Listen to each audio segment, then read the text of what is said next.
आपकी खिदमत में मैं अस्सलाम वालेकुम कहूँगा। आप सबसे गुजारिश है कि एक दफ़ा दुरूद इब्राहिम पढ़ें।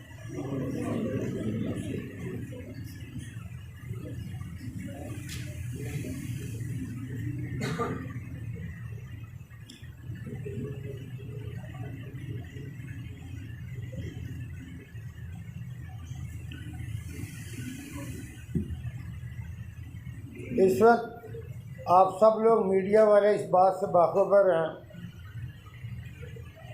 कि हमारे दो ज़िमनी इलेक्शन होने जा रहे हैं।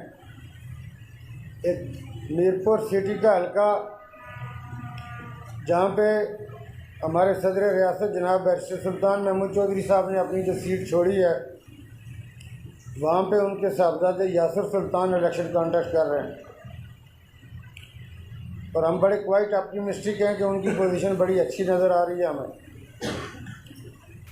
दूसरे हमारे भाई जनाब चौधरी शौकत फरीद साहब जो चिड़ोई से इलेक्शन लड़ रहे थे, वहाँ पे एक बहुत बड़ा बदकिस्मत वाक़या हो गया, एक कंदनाक वाक़या। पाकिस्तान तहरीक इंसाफ के दो कारकुनों ने अपनी पार्टी और अपने कायदीन के लिए और शौकत फरीद साहब के लिए जान दे दी जब उन्होंने देखा कि इलेक्शन के ऊपर गैर जमहूरी तरीक़ों से असरअंदाज हुआ जा रहा है, बंदूक इस्तेमाल हो रही है, लाठी इस्तेमाल हो रही है, पत्थर इस्तेमाल हो रहा है, तो जो नज़रियाती कारकुन हैं वो ये बर्दाश्त नहीं करते और उसके नतीजे में हमारे दो कारकुनों ने जान दी और वो जामे शहादत नोश कर दी। उनके लिए कैपिटल वन टीवी की वीडियोस देखने के लिए आज ही चैनल सब्सक्राइब कीजिए, बेल आइकन को ज़रूर क्लिक कीजिए, हमारा फेसबुक पेज लाइक और फॉलो कीजिए ताकि हमारी हर नई वीडियो बर वक्त आप तक पहुंच सके। शुक्रिया। हम उनके घर भी गए, उनके लवाकिन के पास, उनको पुरसा दिया, उनके साथ ताज़ियत की और उन बच्चों के लिए हमने उनके दर्जात की बुलंदी के लिए दुआ की और हम ये यकीन और ईमान रखते हैं कि अल्लाह पाक उनकी इस शहादत के नतीजे में उनको आला मकाम से सरफराज करेंगे। लेकिन जिन फैमिलियों का नुकसान हुआ, इंसानी ज़िंदगी का कोई नामल बदल नहीं होता, लेकिन पार्टी की हद तक हम उनके साथ ये सिर्फ इलेक्शन की हद तक नहीं खड़े हैं। उनको जब भी ज़रूरत होगी, चूँकि वो हमारी पार्टी के शोधा में से हैं, तो हम इंशाअल्लाह हर उनकी एक आवाज़ पे लब्बैक कहेंगे और उनके साथ खड़े रहेंगे। ये हमारे अल्फाज हैं। जो उन फैमिलियों का नुकसान हुआ, वो जिनके बच्चे थे, जिनके भाई थे, जिनके रिश्तेदार थे, ये चीज़ उनसे पूछी जाए। लेकिन इसकी पाकिस्तान तहरीक इंसाफ बहुत हाई लेवल पे रिगार्ड करती है अपने उन कारकुनों का कि जिन्होंने पाकिस्तान तहरीक इंसाफ के नज़रिए, कायदे पाकिस्तान जनाब इमरान खान साहब का जो विज़न और नज़रिया है, जो कमिटमेंट है पाकिस्तान और पाकिस्तानी कौम के साथ, उसके लिए ये कारकुन जान देते हैं। और पाकिस्तान तहरीक इंसाफ, आप ये मानेंगे मैं अगर ये कहूँ कि कोई नई बात है, यहाँ पे जियालाइज़म सिर्फ़ और सिर्फ पाकिस्तान पीपल्स पार्टी के पास एक कल्चर हुआ करता था, लेकिन उन्होंने एक लंबे अरसे के बाद पाकिस्तान पीपल्स पार्टी को आजमाने के बाद जब ये रियलाइज़ किया कि ये सिर्फ बातें करते हैं, पैसे खुद कमाते हैं, लांचों में भरते हैं, ट्रकों में ऐसे ऐसे ज़राए से पैसा बाहर जाता है कि आपका मेरा तसव्वुर है। जनाब आसिफ अली जरदारी साहब जब सदर पाकिस्तान थे, मैं वो बात कर रहा हूँ कि आप साफ़ी इसकी इन्वेस्टिगेशन कर लें, मैं वैसे भी वो बात जिसकी कोई ग्राउंड न हो करने से ग्रेज करता। तो सदर पाकिस्तान का जो लैगेज जाता था उसके ऊपर डिप्लोमेटिक टैग होता है और उसको कोई दूसरा मुल्क, जिस मुल्क की इमिग्रेशन में वो उतरता है, वो चेक नहीं कर सकते और वो डॉलरों से भरे हुए। हमारे मुल्क में 1986 में जो जनरल मोहम्मद ज़ियाउल हक का हादसा हुआ जहाज़ का, जो भी लगेज VVIP का होगा उसके लिए बड़ी स्ट्रांग SOPs है। इवन मिनरल वाटर की बाटल भी हो वो भी स्कैन होगी। लेकिन वो ऐसा लगेज था कि जो डॉलरों से बड़ी भरी हुई बोरियां डिप्लोमेटिक बैग में बाहर जाती थी। लेकिन बाद में लांचें भी पकड़ी गई, मॉडल्स भी पकड़ी गई, कौन नहीं पकड़ा गया। और रेडी वालों के अकाउंट से 8-8, 9-9 अरब निकले। और आप ये देखें कि हमारी कौम के साथ एक ऐसा तमाशा हो कि जरदारी साहब कहते हैं कि अगर 9 अरब रेडी वाले ने अकाउंट ही है ये उसका कसूर है। और कई जो मरे हुए हैं उनके शनाख्ती कार्डों पर भी अकाउंट खुले हुए। तो ये पैसा कमाया जा रहा था। पाकिस्तान तहरीक इंसाफ का जो नौजवान और जो जियाला है वो क्यों अपनी जान देता है और वो अपने कायद की बात पे लब्बैक कहता है, तो उसको पता है कि इमरान खान का मरना और जीना इस मुल्क के साथ है। वो दुनिया की बड़ी पूरा ख्वाहिश लाइफ छोड़ के पाकिस्तान में आए। उन्होंने दुनिया की हर वो पोजीशन बहुत छोटी उम्र में देख ली जिसके लिए लोग सदियों इंतज़ार करते हैं और जदोजहद करते हैं। कोई बादशाह, कोई मलका, कोई प्रिंस। इमरान खान साहब 20-22 साल की एज में उनको ऑटोग्राफ दिया करते थे। पूरी वेस्टर्न वर्ल्ड के अंदर अगर किसी आदमी की पहचान है जो चेहरे से पहचाना जाता है वो इमरान खान है। वो वज़ीर-ए-आज़म ना भी होता उसकी रिकग्निशन की। लेकिन वो ये सारी चीज़ें छोड़ के पाकिस्तान में तशरीफ़ लाए कि मैं अपने मुल्क के लिए कुछ कर सकूँ। और उन्होंने चैलेंज किया अगर आज से आपको 96-95 के उनके कालम याद हों, उन कालमों की बुनियाद थी। वो कह रहे थे कि मिस्टर ब्राउन, ये मैं चूँकि कालम पढ़ा करता था, जो और भी बहुत सारे दोस्तों ने पढ़े होंगे तो उनको याद होंगे कि हम आधा तीतर आधा बटेर, हम फैसला नहीं कर पा रहे कि हमें अपनी खुददारी पे, हमें एज ए पाकिस्तानी होने पे और हमें एज ए पाकिस्तानी कौम होने पे फ़ख्र होना चाहिए या उसी गोरे के नीचे लगे रहेंगे जो हमें रूल करके गया, चूँकि हम कॉलोनी रहे। आज के दिन की मुनासबत से जो चीज़ जो हमारे लिए इंतहाई खुशी और मसरत का दिन है कि चिड़ोई की हल्का से जनाब राजा आफ्ताब अकरम साहब, हम इनके पास 3-4 दिन पहले ताज़ियत के लिए हमारी वहाँ की सारी लोकल लीडरशिप, शौकत फरीद साहब थे, ये राजा सबील साहब थे और कई कायदीन, मैं और जनाब स्पीकर साहब जनाब चौधरी अनवारुल हक साहब जो आपकी रियासत का तीसरा बड़ा आईनी है। अब थोड़ी सी तवज्जो कर ले पंडित,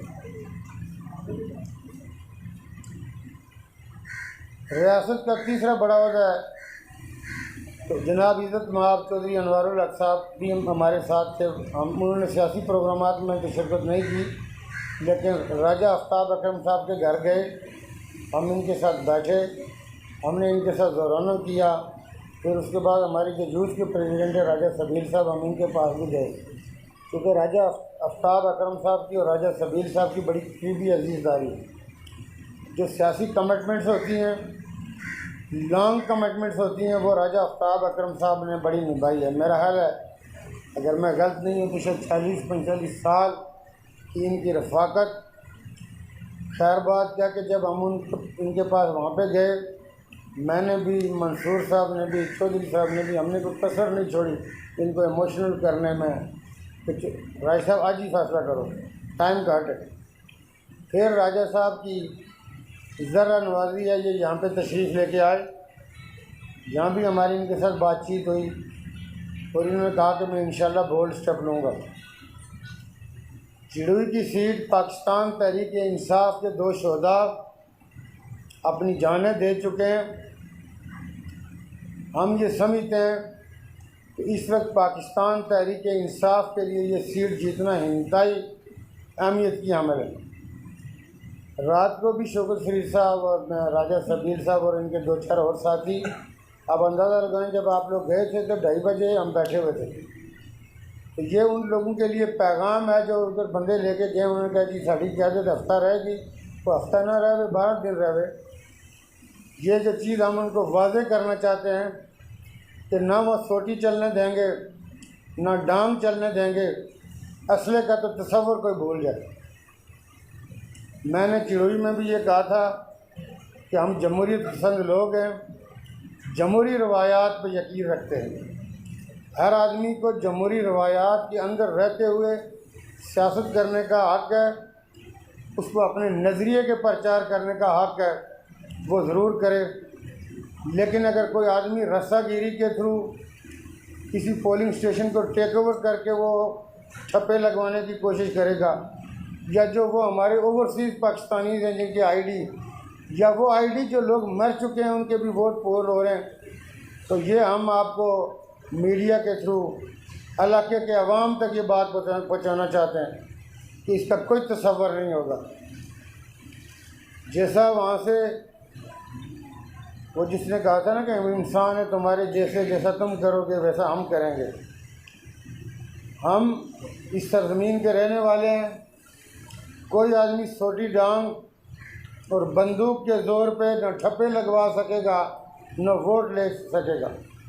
शौकत फरीद साहब की सीट बड़ी वाज़ह क्लियर होती जा रही है और अब इतने सीनियर कायदीन राजा आफ्ताब अकरम साहब और इनके वालिद बुजुर्गवार, अल्लाह उनके दर्जात बुलंद करे, राजा अकरम साहब, ये एक लेगेसी है, इस ख़ानदान की एक नाम है, इनके साथ लोग चलते हैं। लेकिन इसके साथ हम आगे आने वाले दिनों में फ़र्दर भी आपको सरप्राइज़ देंगे। मेरा सियासत में एक ही इसी जगह पे बैठ के आप मीडिया वाले मुझसे सवाल कर रहे थे कि किसके साथ जोड़ तोड़ हो रहा है, क्या हो रहा है। मैं कहता था कि सियासत में निगोशिएशन आखिरी रात तक जारी रहते हैं। शौकत फरीद साहब ने हुकूमत में जाना है, इलाके में जो है तामीर और तरक्की होनी है, लेकिन राजा आफ्ताब अकरम साहब को भी, और जो दूसरा हमने चिड़ुई में जो जलसा किया था उसमें मैंने राजपूत कम्युनिटी के साथ एक कमिटमेंट की थी कि एक आध हमारा ओहदा पहले अनाउंस हुआ है, लेकिन वो हमने कहा वो पार्टी का डिसीजन है।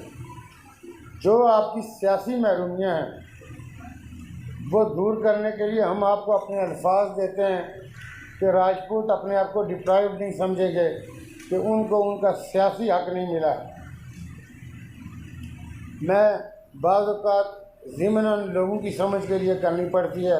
अभी तो मैं राय साहब को ऊपर राजपूतों की हिस्ट्री के हवाले से थोड़ा इमोशनल कर रहा था। मेरी बहन बैठी हैं बेगम इम्तियाज़ नसीम साहिबा, इनके हवाले से बाग के अंदर नारमा मलदयाल सियासत जो है मैं दूसरे ज़िले से लड़ रहा था। जो आप लोग साफ़ी हैं जो सियासी तौर पर उन इलाकों की मालूमात रखते हैं वो इस चीज़ से बाखूबी वाक़ुफ़ है कि नारमा मलदयाल सियासत का जो पहला उनसर है वो रोंगटे खड़े कर देने वाला है। लेकिन मैं अगर आपको ये कहूँ कि अल्लाह की ब्लेसिंग से मुझे सबसे ज़्यादा नारमों ने वेलकम कहा, और हमने जो किया कि ये जो हमारी बहन थी जो इनका हक़ था, जिन लोगों ने नहीं दिया था, हमने कहा ये मेंबर बनेगी ख़वातीन की सीट पे। अभी ये अकाउंट्स कमेटी की चेयरमैन भी बन गई हैं पब्लिक अकाउंट्स की। तो हमारी बहन एमएलए बनी, असम्बली का ओथ इन्होंने और मैंने इकट्ठे लिया। ये वो वादे होते हैं जो इससे पहले भी मुख्तलिफ हलकों में लोग करके जाते हैं। तो मैं रात को शौकत फरीद साहब बैठे थे। कैपिटल वन टीवी की वीडियोस देखने के लिए आज ही चैनल सब्सक्राइब कीजिए, बेल आइकन को ज़रूर क्लिक कीजिए, हमारा फेसबुक पेज लाइक और फॉलो कीजिए ताकि हमारी हर नई वीडियो बर वक्त आप तक पहुंच सके। शुक्रिया। वकील साहब चूँकि हल्के के लोगों की कुछ चीज़ें लेके आए थे, मैंने कहा कि मैं जो उस दिन कह के आया हूँ अभी दोबारा हम आ रहे हैं आपके पास, हम आपको ये वाज़े कर दें, क्लियर कर दें कि राजपूत डिप्राइव नहीं होंगे। पहले उनके तहफ़्फ़ुज़ात ज़रूर हुए होंगे, सियासी हक़ उनका देना हमारा फ़र्ज़ है और वो उनका हक़ है, और इंशाअल्लाह उनका हक़ मिलेगा। और हमारी इस वक्त गुजारिश है कि चिड़ोई के हल्के में अगर वो तामीर और तरक्की और वो ख्वाब जो उन्होंने उस चिड़ोई के इलाके के लिए माशाल्लाह इंतहाई खूबसूरत इलाका है वो देखा होगा, तो वो पाकिस्तान तहरीक इंसाफ की क़यादत को मौका दें। जनाब इमरान खान साहब का जो विज़न है, जो कमिटमेंट है, जो नज़रिया है, फिर हमारे आज़ाद कश्मीर में जो हमारे कायद अवान हैं सरदार अब्दुल कयूम खान नियाज़ी साहब, हम ये समझते हैं, और मैं बीइंग PTI सदर आपका भाई, मेरे साथ आपका कोई ऐसा बैरियर नहीं होगा। मैं इन सब लोगों के बिहाफ पे आपको ये अश्योर कराता हूँ कि सियासी तौर पे आपकी महरूमियाँ ख़त्म होंगी। तामीर और तरक्की सब शौकत फरीद साहब करेंगे, नहीं करेंगे इन्होंने मुहासबा करेंगे। लेकिन शौकत शरीफ साहब मुझे बड़े कमेंटेड और अल्फाज वाले बंदे लगते हैं, ये करेंगे। वहाँ हमारी कंपेन को जनाब हमारे ज़फ़र अनवर साहब इंतहाई सीजन पार्लियामेंटेरियन एक लेगेसी है।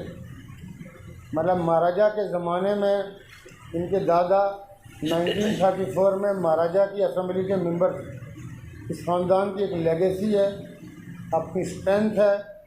ज़फ़र अनवर साहब हमारी इस कंपेन को लीड कर रहे हैं, ये मैंने अनाउंस किया था चिरोई में। और आप यकीन जानें कि जिस तंदई से ये उसके अंदर इन्वॉल्व हैं, ये काम कर रहे हैं, एक एक चीज़ बारीकी से ये देख रहे हैं। तो बाकी जो बहुत सारे सियासी काम है हमने करने थे, उसमें अल्हम्दुलिल्लाह कुछ हमें कामयाबियाँ हो गई हैं। तो मैं आज राजा आफ्ताब अकरम साहब के साथ हज़ारों की तादाद में लोग चलते हैं। ये ख़ानदान है, लेगेसी है।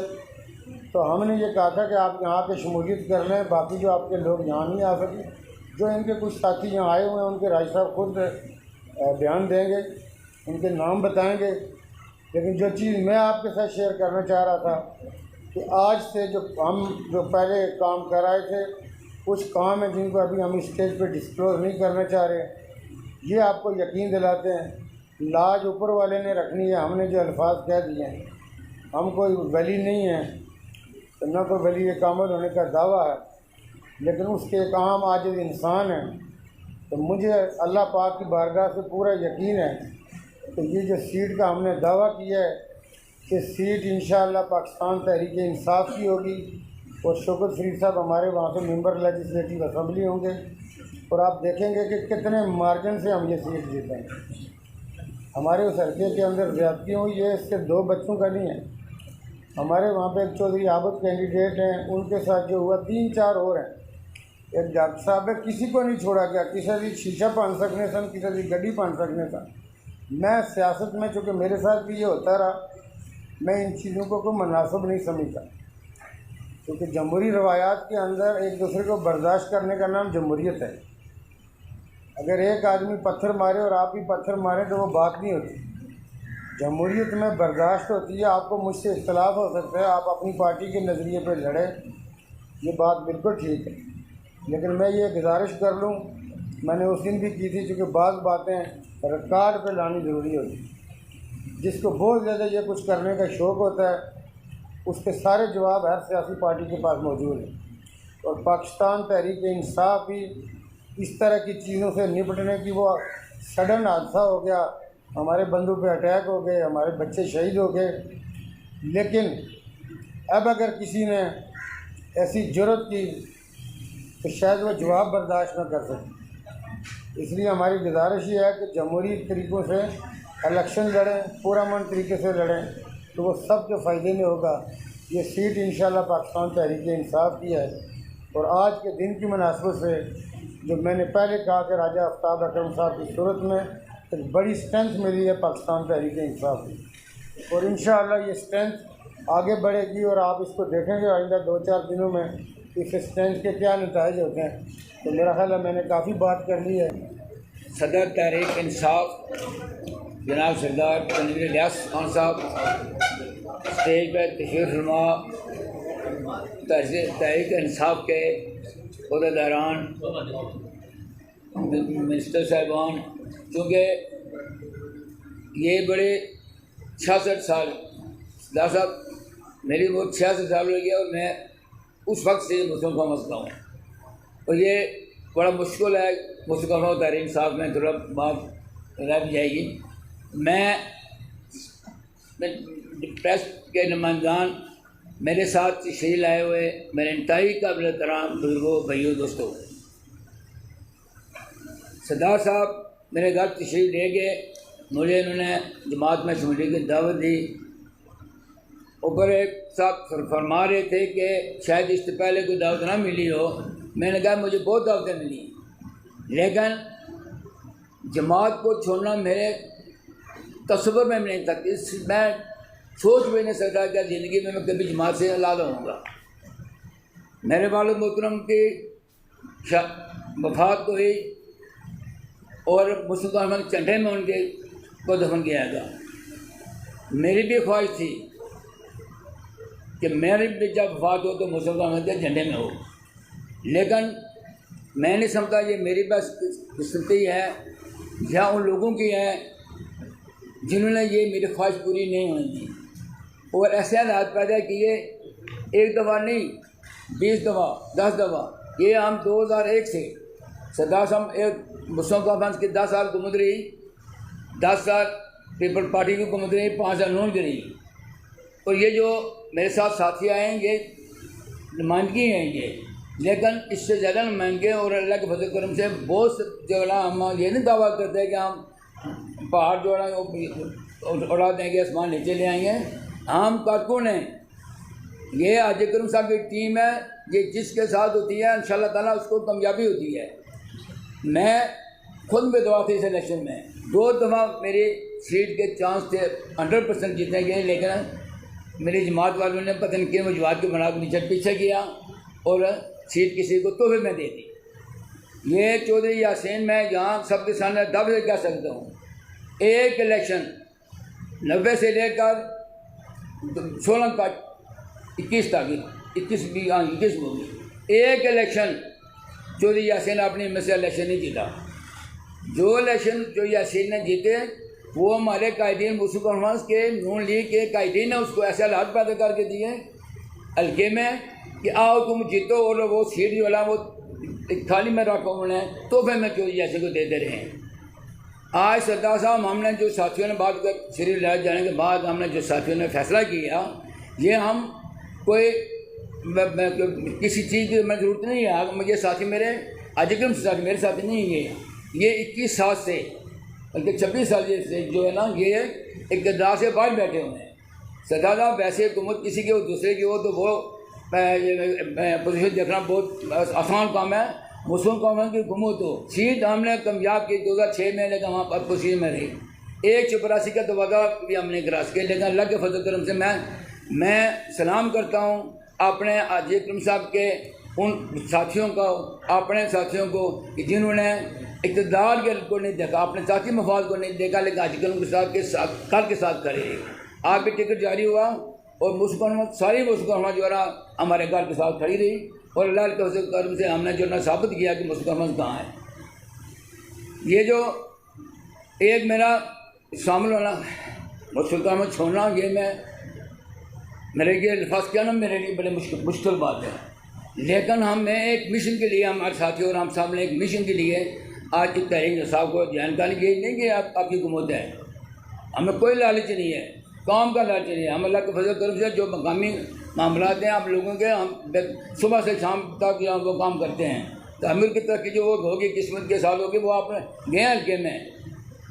पीपल पार्टी की हुकूमत रही 10 साल नून की 5 साल 10 साल मुस्लिम हुकूमत की। आज मेरे वालिद साहब के जो 90 के पहले काम हैं वही काम लेकर आ रहे हैं, उसके बाद एक काम भी किसी पार्टी ने नहीं किया। हम अगर लालच वाले होते हैं तो हम जो है ना, मुझे 21 में ये 16 में नून लीग वाले टिकट दे रहे थे, आप टिकट लो और इलेक्शन लो, लेकिन मैं कहा मैं जमात को नहीं छोड़ सकता और मैंने जमात को नहीं छोड़ा। अब भी जो है ना वो मेरे कायदीन वो मैंने उन्होंने कहा था कि आपने 1 दफ़ा 10 दफ़ा 20 दफ़ा धकेल कर आपने कहा कि जमात छोड़ो, क्यों नहीं छोड़ती?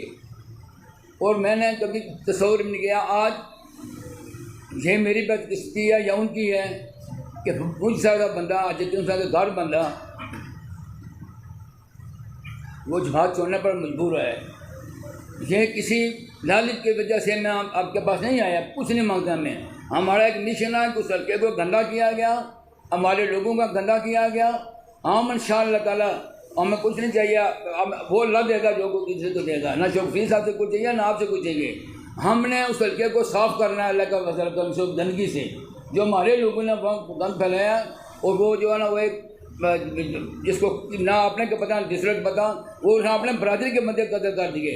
हमने इंशाअल्लाह ताला मिशन बनाया है कि वो दिन रात काम करके हमने चौधरी यासीन को पीपल पार्टी को शिकायत देनी है और हल्के को इंशाअल्लाह ताला वो हाजी करम साला फिर बनाकर जो है इंशाअल्लाह सबके सामने लाना है।